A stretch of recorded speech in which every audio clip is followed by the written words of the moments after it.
Ngiyabonisa usihlalo we-IFP Brigade la KwaZulu Natal. Mhlampe sicela usitshele ukuthi namhlanje kwenzakalani. U-Premier Candidate we-IFP uMncedisi Maphisa uvakashele indawo yala eMoyinkohluphana ukuzogqugqumezela izakhamuzi nabahlali bakule ndawo ukuthi beseke iqembu le-IFP nokuzobethulela usomqulu okhethwe we-IFP. Kanjalo nokubalalela-ke ukuthi kupho kuzinkinga zabo noma ey'ningezazi njengesakhamuzi sakuso lesi sifundazwe ukuze kuzothi mase i-IFP sinqobile azi ukuthi ukukhathaza izakhamuzi kakhulu yikuphi.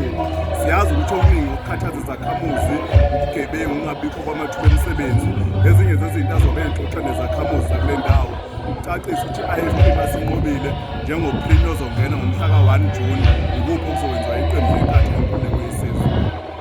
Mhlampe njengosihlalo we-youth iyiphi into i-youth engayi-expecta from i-IFP mengase kuthiwa iya-take over?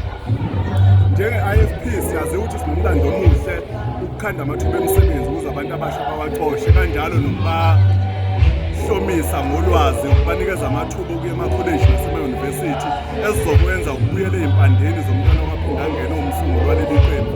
La khona onke ama-district i-IFP izokwenza uhlelo lokuthi i-district ne-district ibe ney'mboni njengoba yakwenza ekuqaleni uma nje lapho othukela eduze kwethu zazikhona iy'mboni ezayikhandwe iqembu leNkatha yesizwe naseMandeni nakwamanye ama-district. Kodwa futhi okunye i-IFP ezokwenza uma sesiphethe ngoba kusomqulu wethu ama-unemployed graduates wanikeza imali engango-3,000 rand for isikhashana esithize ukuze ezokwazi ukuyofuna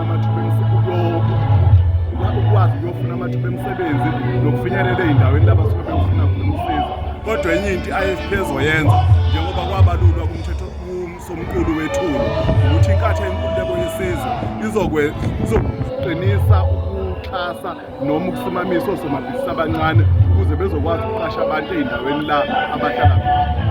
Siyabonga.